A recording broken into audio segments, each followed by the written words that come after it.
What's good, y'all? I looked at this, man. I ain't gonna lie to y'all. I was like, Notre Dame's going undefeated this year. It's like, bro, this man crazy. Ain't no way they going undefeated this year. But when you look at their schedule is a cakewalk. I ain't even gonna lie to you. Like, it don't make no sense how easy their schedule is. We gonna talk about it, but I was not like all that impressed about them winning against Texas A&M. Like, I thought Texas A&M hung tough. Now, granted, Texas A&M was ranked, right? Connor Wigman and no boys was in there. Notre Dame had to pull it out late. But I thought overall, like, Texas A&M stayed in that game. Like, they made it competitive. They made it a good game. So, I don't know. It's tough for me to say that, but when you look at the schedule, it's like, okay, I see what dude's talking about. Let's look at it. All right, so look, when you look at their schedule, I mean, it is pretty weak, bro. Like, let's look at it. NIU, Northern Illinois, September 7th, should be a win. At Purdue, 3:30, CBS Paramount, should be a dub. Miami of Ohio, 9:21, should be a dub. Louisville on Peacock, 3:30, should be a dub.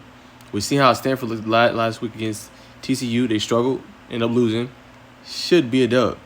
The toughest matchup to me on this schedule is Georgia Tech and FSU. Them the toughest ones. That's the only places I see like them potentially losing. So I think Georgia Tech, that was going to be at Mercedes-Benz Stadium. So that kickoff is still waiting. It could be a night game, could be a day game. We'll see what happens. But I think that one would be a tough game overall for them. Navy, they'll beat Navy. That'll probably be no problem. But FSU, I mean, like those simple FSU, everybody's doubting them because they lost to Georgia Tech. Georgia Tech's a good team, man. Like, y'all going to see that, throughout the season. Like, they are legit. And I still think that pass rush, and we're going to see it obviously Monday against Boston College, I think they're going to get home. Them boys can play. Patrick Payton.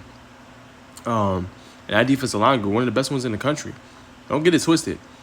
They just got to air the ball out more with DJ Ugale, throwing the ball to Malik Benson, you know what I'm saying, and Rodell Williams and Lawrence Tuafile got to have bigger games.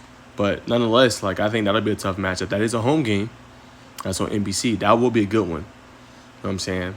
And then you got UVA, Virginia. They should be Virginia. Virginia's not that good. They're not what they were maybe a couple years ago, a competitive team. Army, like, come on, man. They'll beat Army. They'll beat Navy.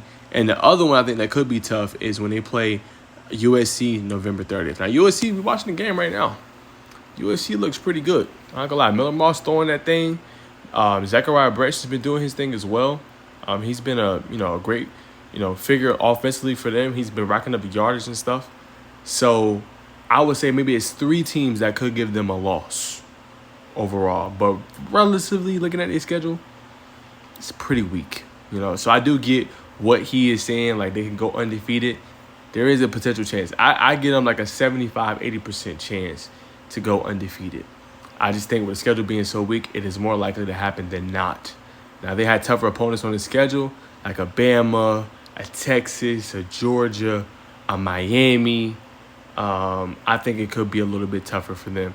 But overall, I'm going to say for the moment, they do have a likelier chance of going undefeated. But I do think Georgia Tech, FSU, and USC has chances to beat them.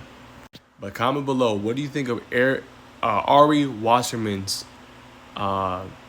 take on Notre Dame and them potentially winning this season? Comment down below. I want to hear your thoughts. Can Notre Dame go undefeated this year?